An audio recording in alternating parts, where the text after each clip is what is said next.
대한민국의 풍성한 국방 소식을 모아놓은 국방탐 구생활입니다.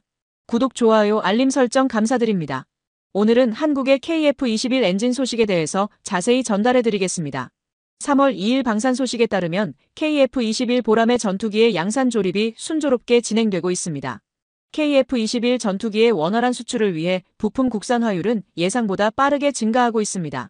현재 국산화율이 70%를 초과했으며 지속적인 개선을 통해 해외 부품 의존도를 줄이고 생산 단가를 더욱 낮추는 것이 목표입니다. 전투기의 핵심인 터보팬 엔진은 한화에어로스페이스가 제너럴 일렉트릭사의 엔진을 도입해 사용하고 있으며 현재 80% 이상의 부품 국산화율을 달성했지만 미국 기술을 기반으로 한 엔진이 아닌 완전히 대한민국 기술로 제작된 독자적인 국산 엔진이 반드시 필요한 상황입니다. 이를 위해 한화와 두산 에너빌리티가 협력하여 국산 엔진 개발에 박차를 가하고 있습니다. 자주 국방을 실현하기 위해 전투기 부품 국산화는 반드시 해결해야 할 핵심 과제 중 하나입니다. KF-21 전투기의 국산화율을 지속적으로 끌어올려 2030년대 초반까지 높은 수준을 달성하는 것이 목표이며 국산화가 이루어지지 않는다면 운용 과정에서 필연적으로 여러 제약이 발생할 수밖에 없습니다. 그러나 한국항공우주산업은 부품 국산화, 특히 독자 엔진 개발에 전력을 다하고 있으며 엔진 국산화가 성공적으로 이루어진다면 대한민국 항공산업의 비약적인 발전과 함께 KF-21 전투기 사업에도 엄청난 도움이 될 것입니다. 더 이상 미국의 기술 간섭 없이 독자적으로 항공기 엔진을 개발하기 위해 추진 중인 한국형 엔진 개발 현황을 살펴보겠습니다. 그동안 대한민국은 미국 방산업체들의 오랜 기술 종속과 제한을 감내해야 했습니다. 한국항공우주산업 카이는 미국 로키드 마틴과 협력하여 사업을 시작했지만 전자장비 개발 과정에서 심각한 난관에 부딪혔습니다. 미국과의 협약에 따라 F-35 40대를 도입하는 조건으로 차세대 전투기 3차 사업 절충 교역을 진행하며 우리 정부는 레이더를 비롯한 핵심 기술을 이전받기로 했으나 미국이 이를 갑작스럽게 거부한 것입니다. 특히 능동전자주사식 위상 배열 A사 레이더, 적외선 탐색 추적 장비, 전자광학 표적 추적 장비, 전자전 장비 등 핵심 기술 이전이 전면 차단되면서 한국은 자체 개발이라는 어려운 길을 선택해야 했습니다. 그러나 한국은 기술적 장벽을 하나씩 극복하며 독자 개발에 성공했고 이 과정에서 수많은 난관을 극복해냈습니다. 하지만 이번에도 KF-21 전투기가 명실상부한 대한민국산 전투기임에도 불구하고 미국의 통제에서 완전히 벗어나지 못하는 문제가 발생했습니다. 그 이유는 바로 엔진 때문입니다. 현재 KF-21 전투기에 장착되는 엔진은 미국 기업의 엔진을 국내에서 면허, 생산하는 방식으로 제작되고 있습니다. 이에 따라 우리 정부는 국산 전투기에 외국산 엔진을 탑재해야 하는 현실을 해결하기 위해 지난해 독립적인 엔진 개발을 공식적으로 선언했습니다. 한국은 KF-21 전투기의 양산을 앞두고 반드시 국산 엔진을 탑재하겠다는 목표를 설정하고 있으며 이를 실현하기 위해 독자적인 엔진 개발 계획을 철저히 진행 중입니다. 최근 KF-21 전투기에 대한 해외 수출 문의가 급증하면서 대한민국은 국산화 비율을 더욱 높이는 데 집중하고 있습니다. 특히 첨단 엔진 개발에는 최소 10년이 소요될 것으로 예상되며 이 과정에서 발생하는 부가가치는 약 4천억 원에 이를 것으로 전망되고 있어 KF-21 전투기의 국산 엔진 개발이 반드시 필요한 이유 중 하나로 꼽히고 있습니다. 현재 국산 엔진 개발은 국내 대표 항공 엔진 제조업체인 한화와 두산이 공동으로 주도하고 있으며 양사는 통합 개발을 통해 독자적인 엔진 개발에 총력을 기울이고 있습니다. 불과 몇 년 전까지만 해도 한국이 전투기를 독자 개발하겠다고 선언했을 때 많은 이들이 회의적인 시각을 보였으나 현재 KF-21 전투기의 실물이 공개되고 양산 준비가 진행되는 상황에서 한국은 국산 엔진을 탑재한 시험 비행과 자체 엔진 개발까지 추진할 정도로 빠르게 성장하고 있습니다. 이에 대해 국내외 군사 전문가들도 대한민국의 항공기 개발 속도가 예상보다 훨씬 빠르다며 놀라움을 감추지 못하고 있습니다. 또한 우수한 선회 성능을 갖추고 있어 현재 한국이 운용하는 어느 전투기보다도 기동성이 뛰어나며 신속한 회피 기동이 가능합니다. 양산이 시작된 KF-21 전투기는 뛰어난 성능과 합리적인 가격을 갖추어 세계 방산 시장에서 높은 관심을 받고 있습니다. 현재 한국의 항공 엔진 산업은 한화에어로스페이스가 기술 개발을 주도하고 있으며 세계 항공 산업을 선도하는 세대 기업으로부터 높은 신뢰를 얻고 있습니다. 더 흥미로운 점은 내년에 엔진 온도를 더욱 높여 2000켈빈급 소재 기술 개발이 완료될 예정이라는 것입니다. 이 사업은 우선적으로 두산의 차세대 가스터빈용 소재 개발을 목표로 하지만 이미 한화에어로스페이스와 두산이 엔진 개발에서 긴밀히 협력하고 있기 때문에 1900켈빈급 기술이 두산의 연구 사업에서 발전한 것처럼 2000켈빈급 엔진 개발 역시 충분히 기대할 수 있습니다. 한화의 엔진 개발이 성공하면 여러 방면에서 상당한 이점을 얻게 되는데 그 중에서도 가장 긍정적인 부분은 성능을 향상시키면서도 가격 경쟁력을 확보할 수 있다는 점입니다. 현재 KF-21 전투기에 장착된 F414 엔진의 가격을 살펴보면 전투기 제작비 약 970억 원 중 125억 원을 차지하며 항공기 전체 비용의 10% 이상을 차지하는 고가의 핵심 부품입니다. 즉, 완제품을 직접 수입하는 것이 아니라 라이선스 생산을 진행하고 있음에도 불구하고 상당한 비용이 소요되는 상황입니다. 그러나 이 과정에서 한국은 많은 기술적 노하우를 축적했으며 만약 국산 엔진 개발에 성공한다면 동일한 시간과 비용을 들이더라도 더 저렴하면서도 성능이 뛰어난 엔진을 탑재할 수 있을 것입니다. 현재 세계 각국은 대한민국의 엔진 개발 소식에 높은 관심을 보이고 있으며 한화의 엔진 개발 방식이 공개되면서 국제적으로도 주목받고 있는 상황입니다. 다만 한화에어로스페이스가 기술 개발 과정에서 유독 자신 없어 하는 한 가지 분야가 있었는데 그것이 바로 시험평가 시스템입니다. 최첨단 기술이 적용된 엔진을 제작하기 위해서는 설계 능력과 제조 기술뿐만 아니라 엔진의 안전성을 입증할 수 있는 시험평가 과정이 반드시 필요합니다. 그러나 이러한 시험평가를 위한 인프라를 단일 기업이 구축하려면 수조 원에 달하는 막대한 예산이 필요하기 때문에 사실상 단독으로 추진하는 것은 불가능에 가깝습니다. 한화가 엔진 개발을 공식적으로 선언한 같은 날, 정확히 같은 분야에서 경쟁에 뛰어든 기업이 또 하나 있었습니다. 그 기업은 바로 두산에너빌리티였습니다. 놀랍게도 두산은 한화가 직면한 시험평가 시스템 문제를 해결할 수 있는 기술력을 상당 부분 확보하고 있었습니다. 이를 기반으로 엔진 설계 과정에 직접 참여할 예정이며 한화보다도 훨씬 더 자신감 있는 태도를 보이고 있습니다. 그 이유는 두산이 걸어온 기술적 경로가 상당히 독창적이기 때문입니다. 일반적으로 항공 엔진 기술을 보유한 국가들은 먼저 항공용 엔진을 개발한 후 이를 바탕으로 발전용 터빈 엔진을 제작하는 방식으로 기술을 확장합니다. 그러나 두산은 반대의 과정을 거쳤습니다. 즉, 항공 엔진 개발을 염두에 두지 않은 상태에서 세계에서 5번째로 발전용 터빈 엔진을 독자적으로 개발하는 데 성공한 것입니다. 이제 한국은 이 기술을 역으로 활용하여 항공 엔진을 개발하면 되는 상황이 되었습니다. 두 엔진의 차이점은 항공 엔진은 무게 대비 추력을 극대화하는 것이 목표인 반면 발전용 엔진은 연료 효율을 극대화하는 것이 핵심이라는 점입니다. 이를 거꾸로 해석하면 두산의 엔진은 이미 연료 효율 면에서는 최고 수준의 기술력을 확보하고 있다는 의미가 됩니다. 물론 이 기술을 항공 엔진으로 전환하는 과정이 결코 단순하지는 않겠지만 두산은 초고압 터빈을 1만 시간 가까이 지속 운전한 기록 자체가 자사의 기술적 강점이라고 밝혔습니다. 또한 한화가 해결해야 할 가장 큰 과제 중 하나였던 초내 열성 소재 문제 역시 두산은 이미 1700도 이상의 초고온을 견딜 수 있는 소재를 보유하고 있습니다. 지난 10년간 발전용 엔진 터빈 개발에 집중해온 두산은 방대한 양의 소재 데이터를 축적했으며 이를 분석하여 새로운 합금강을 제조하는 데 적극 활용하고 있습니다.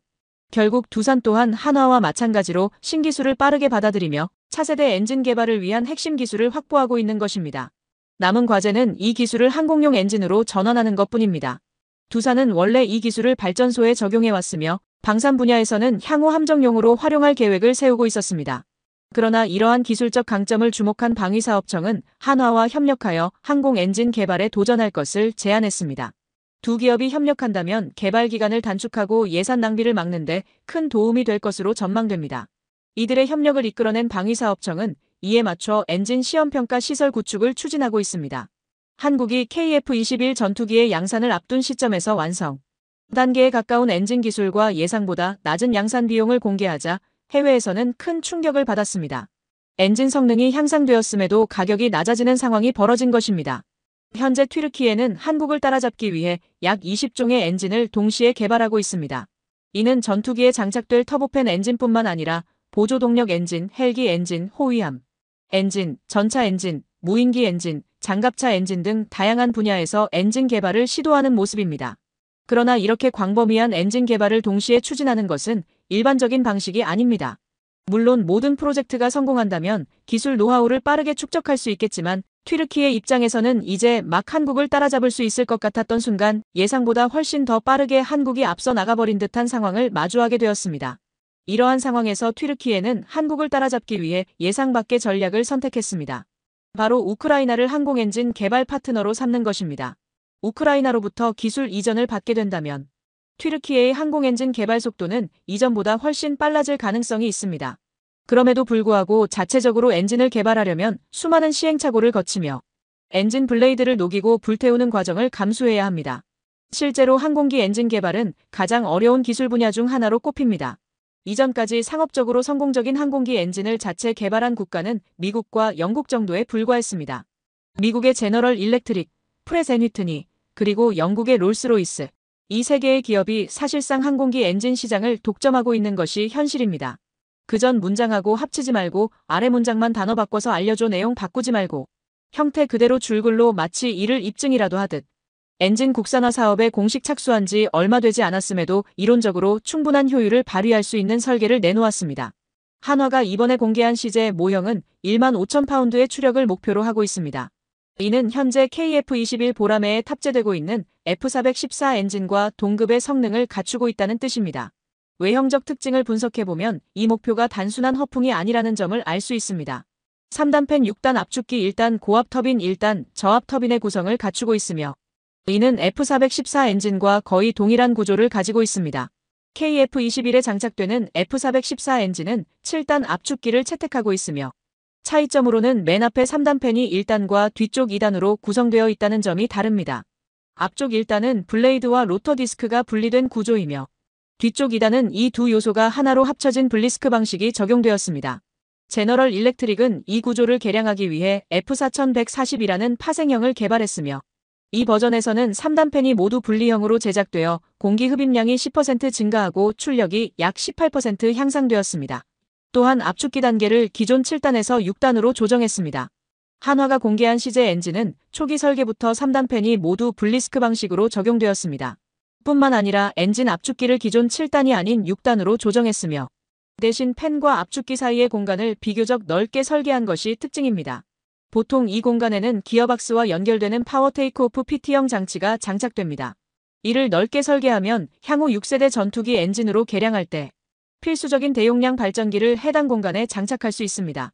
이렇게 되면 더 효율적으로 터빈 회전력을 전력으로 변환할 수 있어 무인기 운용 등으로 높은 전력 소모가 예상되는 6세대 전투기에 최적화된 성능을 갖추게 됩니다. 결론적으로 한화에어로스페이스는 제너럴 일렉트릭이 거쳤던 시행착오를 분석해 초기부터 개량된 최신형 F414 엔진 설계를 적용한 것입니다. 특히 미국의 제너럴 일렉트릭은 유럽 합작사를 내세워 전 세계 시장에서 58%의 점유율을 차지하고 있습니다. 여러 차례 전쟁을 겪으며 항공기 엔진을 국가 전략 기술로 육성한 미국과 영국은 자국 기술의 해외 이전을 철저히 차단하는 방식으로 독점 체제를 유지하고 있습니다. 전 세계 많은 국가들이 이들 세대 기업의 기술을 모방하려 했지만 내구성 문제 등 여러 한계를 극복하지 못해 수십 년 동안 이를 뛰어넘은 사례가 없었습니다. 그러나 항공기 엔진의 국산화를 포기할 수는 없습니다. 항공기 엔진은 단순한 기술이 아니라 항공산업 발전의 핵심이며 국가 안보와도 직결된 전략 산업이기 때문입니다. 이런 이유로 한화에어로스페이스가 제너럴 일렉트릭, 프렛 앤 휘트니, 롤스로이스 등과 협력하며 기술을 축적해온 것은 상당히 의미 있는 성과로 평가됩니다. KF-21 전투기 엔진 체계 관련 국제개발 동향 보고서에 따르면 한화에어로스페이스와 국방과학연구소 ADD는 2004년부터 2007년까지 램제트 추진기관을 개발해왔습니다. 램제트 엔진은 고속으로 유입되는 공기를 원통 내부에서 압축한 후 연료를 분사점화하여 연소의 추진력을 얻는 제트 엔진입니다. 이 엔진은 별도의 압축기나 터빈을 사용하지 않기 때문에 초음속 순항이 가능한 전투기에 적합한 구조를 가지고 있습니다. 2010년과 2012년 사이에는 KF-21 전투기용 엔진 핵심 기술을 활용한 연구가 진행되었으며 2011년부터 초고속 공기 흡입 엔진을 특화해 연구를 시작해 2017년까지 성과를 거두었습니다. 2018년부터 개발이 시작된 램제트 엔진 활강체 테스트는 지난해 2023년까지 완료하는 것이 목표였습니다. 국방과학연구소와 한화에어로스페이스는 엔진 국산화를 위한 기술 이전을 확보하는 데 최종 동의를 받았으며 이러한 발전은 한화가 미래를 대비한 전략적 방향을 철저히 수립한 결과로 평가됩니다. 이 정도의 엔진 성능이라면 KF-21 보라매가 수행할 수 있는 일명 코브라 기동도 충분히 가능할 것으로 보입니다. 실제로 대한민국은 최근 고바등각 기동 비행에 성공하며 전 세계 군사 전문가들의 이목을 집중시켰습니다.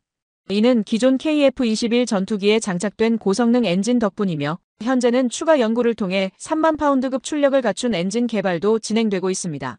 또한 한국은 점진적으로 엔진 개발을 진행하고 있으며 그 결과로 티타늄 블레이드와 저바이패스용 구동기를 자체적으로 개발하고 있습니다. 특히 차세대 신기술로 제작된 램제트 엔진은 기존 모델보다 출력과 연비가 뛰어나며 안정성 또한 대폭 향상되었습니다. 사업이 계획대로 추진된다면 한국산 엔진은 KF-21 블록 3부터 본격적으로 적용될 예정이며 중급 스텔스기 개발에도 실질적인 역할을 할 것으로 기대됩니다. 현재 개발 중인 국산 엔진의 출력은 18,000파운드 급으로 향상될 전망이며 이를 통해 6세대 전투기 경쟁에서도 중요한 역할을 할 것으로 예상됩니다. 6세대 전투기 개발은 높은 위험 부담이 따르기 때문에 선진국들도 협력을 통해 진행하는 경우가 많지만 한국은 독자적인 개발을 기본 방향으로 설정하고 있습니다. 그러나 현재 연구 인력 확보가 시급한 과제로 지적되고 있습니다. 주요 개발업체에서는 최소 800명의 연구진이 필요하지만 현재 확보된 인력은 그 4분의 1 수준에 불과해 아쉬운 상황입니다. 이 문제를 해결하기 위해 무기 생산과 개발 공정을 최대한 확장하며 연구 환경을 개선하는 데 집중하고 있으며 정밀 무인 공정을 도입하여 엔진 제작 과정까지 자동화할 계획입니다. 대한민국의 엔진 개발이 원활하게 이루어지는 주요 배경은 한화에어로스페이스가 그동안 쌓아온 기술력 덕분입니다. 한화가 총력을 기울여 추진하는 항공 엔진 국산화 사업은 두산 에너빌리티와의 협력을 바탕으로 진행되고 있으며 국가 차원의 지원도 뒷받침되고 있습니다. 해외에서는 한국의 엔진 개발 기간을 약 10년으로 예상하고 있지만 이를 최대한 단축하기 위해 연구진들은 모든 역량을 집중하고 있습니다. 한화 역시 판보로 에어쇼에 참가해 부스를 운영하며 사업을 홍보했고 이 소식은 전 세계적으로 큰 관심을 받았습니다. 한화가 공개한 엔진 프로토타입을 살펴보면 사실상 형상 설계가 거의 마무리된 상태와 다름없다는 점이 확인되었습니다. 엔진 개발의 필수적인 두 가지 핵심 기술은 연소 효율을 극대화하는 설계, 기술과 연소 시 발생하는 고온 고압을 견딜 수 있는 소재 기술입니다. 엔진 국산화 사업을 추진하면서 한화는 이미 상당한 수준의 설계 기술을 확보했다고 강조해왔으며 소재 기술을 확보하는 데 추가적인 시간이 필요하다고 여러 차례 언급한 바 있습니다. 과거 한화 관계자가 한 인터뷰에서 6세대 전투기 개발까지 고려하며 엔진을 개발 중이라고 언급한 바 있으며 이번 설계 변경 역시 그러한 장기적인 전략의 일부로 분석되고 있습니다. 그러나 한화는 이번에 공개한 시제 모형 그대로 엔진을 완성할 계획이 아닙니다. 현재 F414급 성능을 갖추고 있으며 6세대 전투기에도 적용할 수 있지만 이를 뛰어넘는 성능을 목표로 하고 있습니다. 한화가 공개한 엔진 개발 로드맵을 살펴보면 첫 단계부터 15,000파운드를 넘어 18,000파운드급 엔진이 명시되어 있습니다. 이 엔진이 장착될 기체는 KF-21 블록 3와 5세대 이상의 무인 전투기로 한화는 최초 개발 엔진의 성능부터 이 수준을 목표로 설정했습니다. 현재 국방과학연구소에서 검토 중인 엔진 소재는 섭씨 1625도, 즉 1900K까지 견딜 수 있는 내열 성능을 갖추고 있습니다. 이 정도 온도를 견딜 수 있는 엔진이라면 18,000파운드의 추력을 구현할 수 있습니다. 흥미로운 점은 불과 재작년까지만 해도 1800K급 소재를 검토하고 있었다는 사실입니다. 이 온도로는 F414 엔진과 동일한 15,000파운드의 추력을 낼 수 있습니다. 결국 불과 2년 만에 엔진 내열 성능을 100K 높이고 목표 출력도 크게 상향 조정했다는 의미가 됩니다. 이처럼 대한민국은 놀라운 속도로 방위산업 기술력을 발전시키며 세계 방산 시장에서 위상을 높여가고 있습니다. 앞으로도 한국산 무기체계를 더욱 발전시키기 위한 연구와 혁신이 지속되길 기대합니다. 마지막으로 방산업계의 최신 소식을 전하며 이번 내용을 마무리하겠습니다.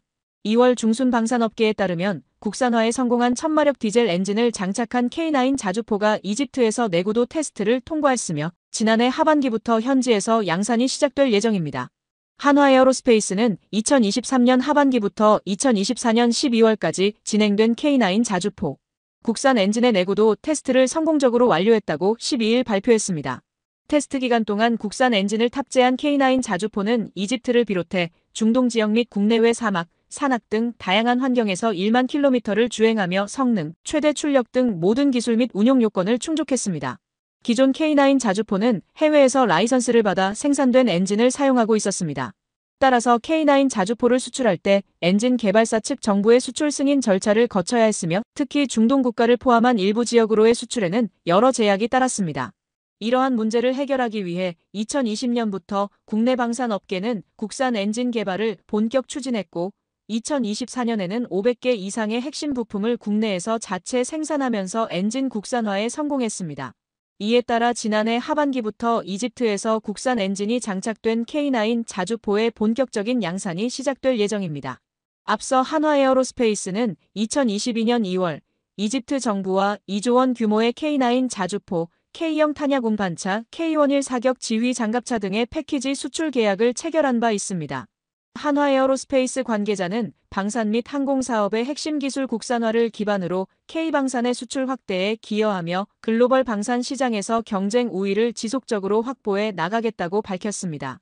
유럽 방산업계에서는 아직 실전 배치도 이루어지지 않은 KF-21의 등장을 상당한 위협으로 인식하고 있다고 전해집니다.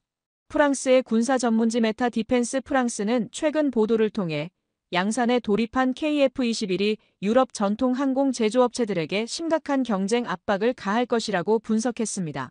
KF-21은 일부 스텔스 기능을 적용한 4.5세대 전투기로 프랑스의 라팔, 유로파이터 타이푼, 미국의 F-16, F-15EX와 비교되는 모델입니다. 방산업계에 따르면 초도 양산 단계에서 개발 분담금을 제외한 KF-21 전투기의 가격은 대당 후속 군수 지원을 포함하여 약 1,000억 원 수준으로 평가됩니다. 1,500억 원 이상으로 알려진 라팔이나 타이푼보다 훨씬 더 경쟁력이 뛰어나다는 점을 보여주는데요. 프랑스 군사 전문지 메타 디펜스 프랑스 또한 KF-21이 라팔과 타이푼보다 가격 면에서 확실한 우위를 차지하고 있다고 분석했습니다. 게다가 KF-21 전투기는 이제 막 양산에 돌입한 신규 기체로 향후 생산 비용 절감이 반영되면 가격 경쟁력이 더욱 강화될 것으로 예상됩니다. 이미 한국항공우주산업은 첨단 자동화 설비를 적극적으로 도입하며 생산 효율을 극대화하고 있습니다.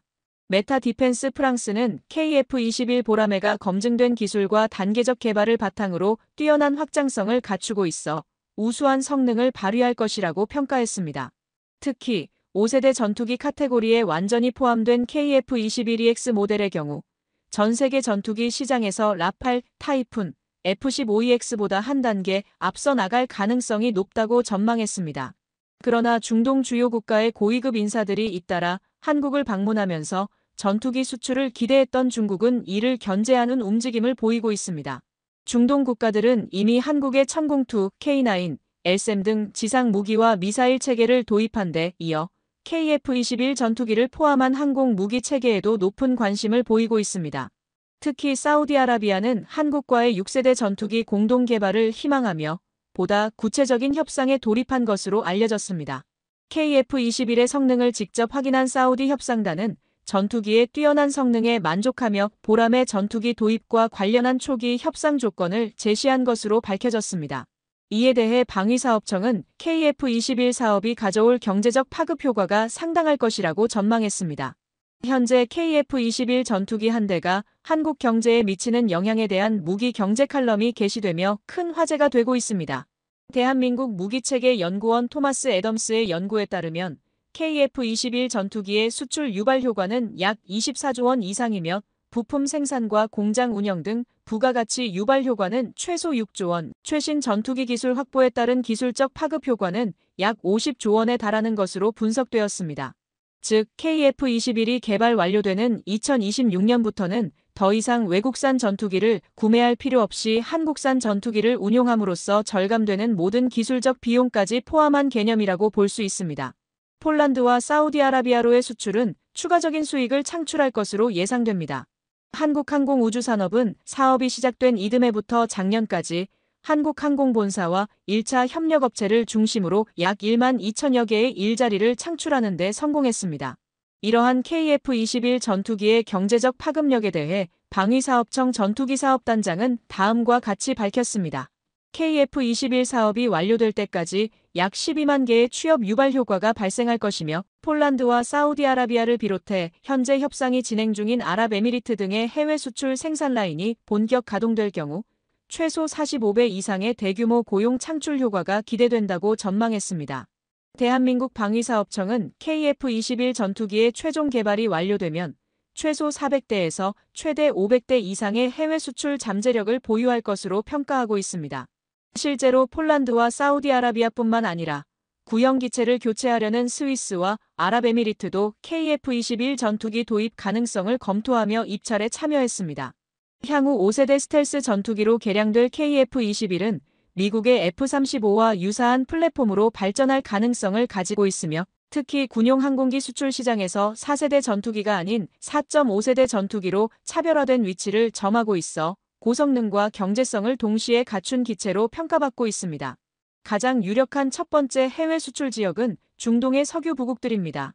특히 이미 한국산 무기를 직접 구매한 국가들 중 국방비 투자를 적극적으로 확대하고 있는 빈살만 왕세자가 주도하는 사우디아라비아가 주요 수출 대상국으로 떠오르고 있습니다. 사우디아라비아는 대표적인 한국의 우호국으로 미래를 대비해 한국 기업과의 경제 협력을 강화하고 있으며 석유 수출이 국가 경제의 핵심을 차지하고 있어 연간 약 300조 원에 달하는 국방 예산을 확보하고 있습니다. KF-21의 수출 가능성이 높은 지역 중 동유럽도 빼놓을 수 없습니다. 나토의 주요 회원국인 동유럽 국가들은 높은 유지비로 인해 F-35 및 유로파이터 도입이 쉽지 않은 상황이지만 경제적 안정성과 상당한 국방 예산을 보유하고 있으며 노후화된 3세대 및 4세대 전투기를 교체하려는 폴란드, 핀란드, 헝가린, 체코, 루마니아 등이 유력한 해외 수출 후보국으로 포함됩니다. 국방 예산을 최대한 증액할 경우 브라질, 멕시코, 필리핀 역시 KF-21 전투기 도입을 고려할 가능성이 있습니다. 특히 필리핀과의 협상은 현재도 진행 중입니다. 이처럼 한국군의 자부심이자 진정한 자존심이 된 KF-21 전투기 개발에는 총 8조 8천억 원이 투입되었으며 이는 대한민국 역사상 최대 규모의 무기 개발 사업으로 기록되었습니다. 그럼 다음 시간에 더 흥미롭고 유익한 소식으로 다시 찾아오겠습니다. 지금까지 국방탐구생활이었습니다. 채널을 구독하고 알림 설정을 해주시면 더 빠르고 정확한 국방 소식 전달해드리겠습니다. 지속적인 관심과 응원 부탁드리며 시청해주신 분들 모두 감사드립니다. 시청자 여러분 좋은 하루 되세요.